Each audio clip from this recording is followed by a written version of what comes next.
Book 321. Good morning, good morning. Welcome back to Morning Motivation with Matthew Daniels, and today I'm going to tell you guys about the three kings and the epoch of planetary change. That's right, the three kings and the epoch of planetary change.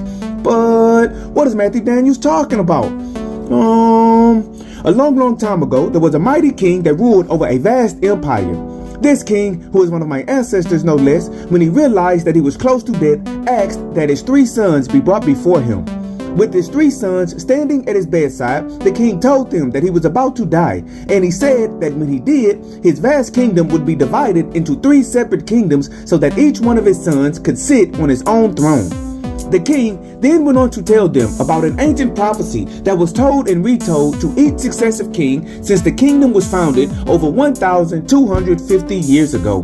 The prophecy foretold an epoch of planetary change that was coming during the reign of the three sons that would greatly affect all life on planet Earth. The ancient sages said that every 26,000 years, the planet itself shifted positions, and this shift caused great weather changes and natural disasters. It was prophesied that many would die during this epoch, and if the king ruling during that time did not rule wisely, everyone in the kingdom would die a horrible death. The king said this is why he wished to give all three of his sons a throne. In this way, the king knew that if two of his sons failed, perhaps one would succeed and save the land.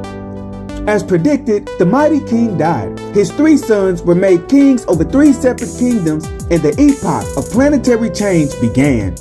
All three kingdoms based their wealth, status, and power off the fertility of their land and the crops they produced. So, when the weather changed and dangerous storms ravaged the land, the crops began to fail in all three kingdoms.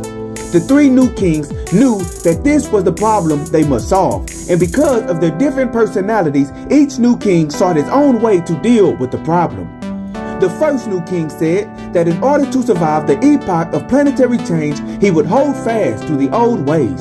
He figured if the ways of the ancestors were good enough to create his kingdom, they were good enough to maintain it. So he continued to plant the crops which they had always planted, and he trusted in the gods to protect them. The second new king said that in order to survive the epoch of planetary change, he would cast aside all of the old ways of the ancestors and create a new way of living within his kingdom that was more in line with living during this new epoch of time. So he made a decree that no old crops were to be planted, and only the new and different crops would be planted from that day forward.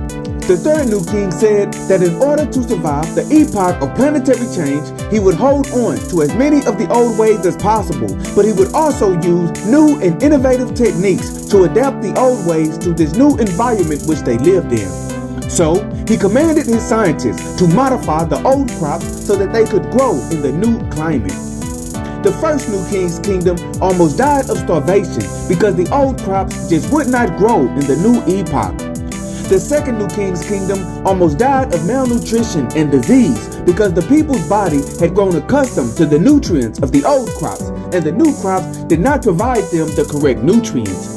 The third king's kingdom began to thrive in the new epoch, and they were eventually strong enough to save the two kingdoms of his two brothers. Realizing that the third new king's technique of preserving what he could from the old days, but modifying them to fit more properly in this new epoch of time was the best solution one could have made, the other two kings adopted his method in their own kingdoms, and all of the people in the land were saved from the destruction of the epoch of planetary change. And so, the morning motivation of today is the three kings and the epoch of planetary change. Sometimes we can be torn between two extreme ways of doing a thing. We can either do it how it has always been done, or we can totally discard how it was once done and do it in a completely new way. Most times, these appear to be the only options available to us. However, there is a middle ground, which involves keeping what you can, discarding what you must, and modifying the things you are doing to fit a new situation or circumstance. Do not be afraid of change, and do not be too eager to change what you need not. Instead, learn how to preserve the past, live in the present, and plan for the future. Today, honor those who came before you by preserving what they did to help you be who you are. Also, honor those who will come after you by doing your own thing today that will help them become who they will become. And as you do this, always strive to do that which is good. And remember, you are awesome, you are amazing, you are wonderful, and you are great. And you are going to change the world. I just hope I'm still alive to see it, family. I'm out. Good morning. To order books and the Morning Motivation with Matthew Daniels book series, search Morning Motivation with Matthew Daniels on Amazon.com or visit www.dandyandbigherm.com.